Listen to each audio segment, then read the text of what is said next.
Walker of Walker Jewelry, and today we're going to learn how to make stacker rings. Okay, so the first thing you're going to want to do is take out your ring sizer that came in your kit and combine the two pieces together. Pick out which finger you want to do for your first ring. I'm going to do a thumb ring, and slide the two pieces together, place it over your finger, and you don't want this to fit too tight or too loose. It's got to be comfortable.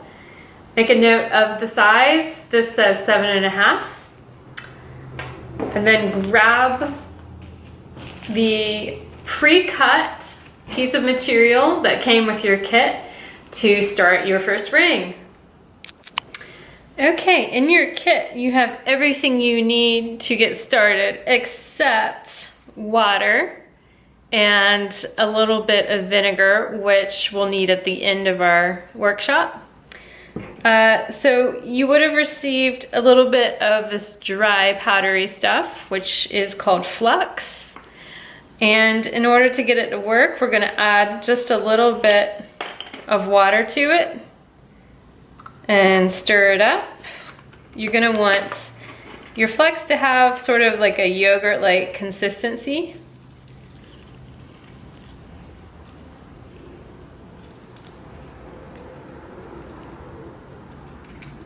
So what flux is an acid. So it cleans the metal as the metal gets heated, and it helps the solder to flow. So solder is another thing you would have received in your kit. Solder, it's basically going to act as the bonding agent in our soldering that we're gonna do to make our rings.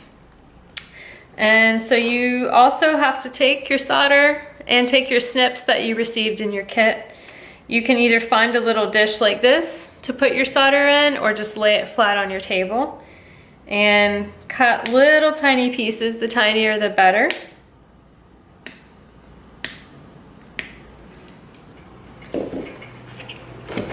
And I'll show you just how tiny.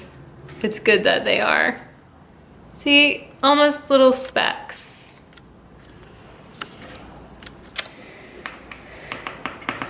Okay, now I have my silver piece of material that is measured and pre-cut and pre-filed at 7.5. It's important that the ends are filed in order for the two ends to come together completely flush. So I like to first make a U shape with my wire like this. It doesn't have to be a perfect U. It can also be like a V, starting like that. And then I'm gonna take my flat nose pliers and bend each end over into an L shape, basically making two right angles that look like that. And from here, I'm gonna wiggle the two ends together so that they meet completely flush. And you can take your flat nose pliers again and bend up those angles so that they're nice and straight. And you wanna just keep wiggling it until it gets to be nice and flat, like that. And this wire right here is 18 gauge sterling silver, and it's very easy to bend with your fingers. You will also receive in your kits some 16 gauge brass wire, which is gonna be a little bit more challenging to work with. I recommend starting with the silver, as it's easier to solder and work with. Okay, now we're ready to light things up.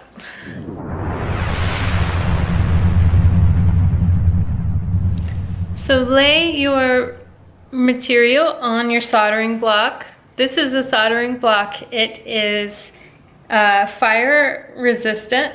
It will not catch on fire. It does retain heat, so word of caution. Be careful as you're working to not touch your fingers on it, because the more you heat it, the hotter it'll get. And the first thing you're going to do is take a little piece of solder that you've cut with your tweezers and just dip it in that flux and lay it on the seam, the place where your two ends came together. If you can't get it perfectly to sit on top, don't worry, just put it next to your seam, but it needs to be touching your material. That's the most important thing.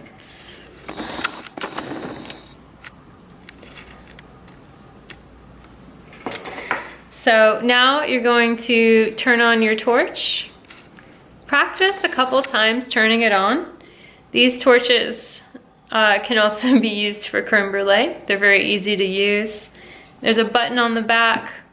You can press it in and turn it to hold it, or you can just press it in with your thumb like that. That's the easiest way to use it. Turn it on over your soldering block a couple times to get comfortable with it. And when you're ready, you're going to heat your ring, and the places you're going to heat it are very important. So even though my piece of solder is right here and I want to melt that, I'm actually going to begin heating around the ring right here where I'm motioning with my tweezers. And then I'm going to bring my torch up to the front. Practice makes perfect.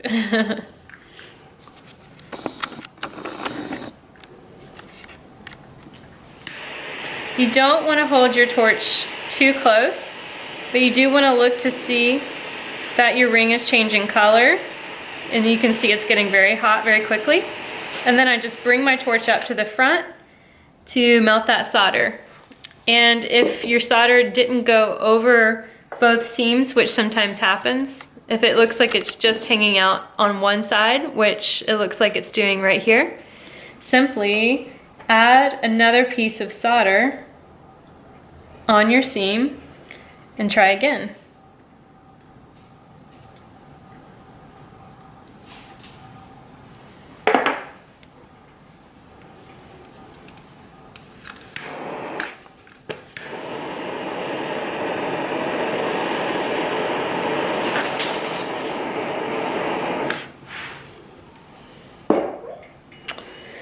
And you want to let your ring cool. Either put it off to the side on your soldering block, or grab a mug or a cup and fill it with water.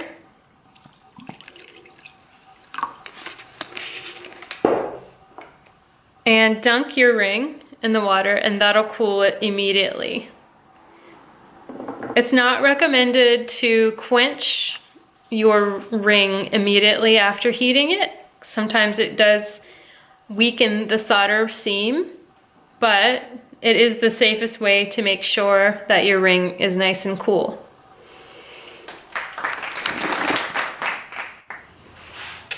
Next, you're going to take your ring and form it into a circle. If you need to open it up a little bit, you can take your pliers like this and open up your pliers inside the ring to make it a little bit larger. This is called a ring mandrel. This also comes in your kit.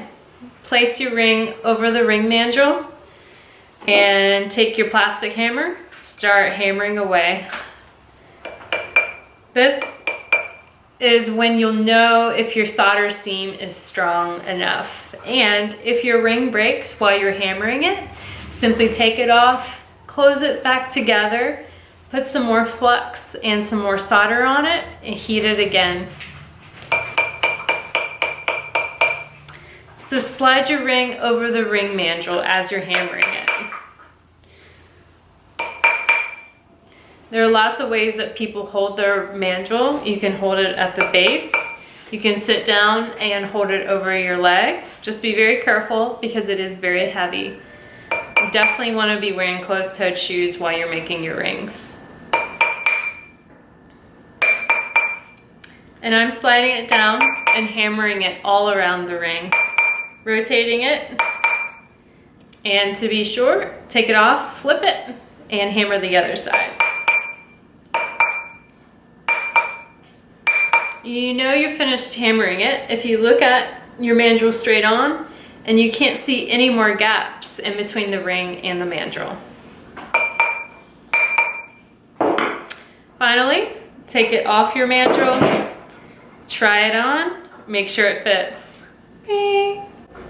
Next, we need to clean all the oxidization from this ring, and a nice natural pickle, as jewelers call the cleaning solution, is to use 1 cup of white distilled vinegar. Throw it in a pot and then grab some table salt and use 1 tablespoon of salt. Heat it up until it's nice and hot and throw your ring in. After your ring is nice and clean, rinse it off with cold water. Take your polishing cloth that came in your kit to shine it up. And it quickly looks just like silver again.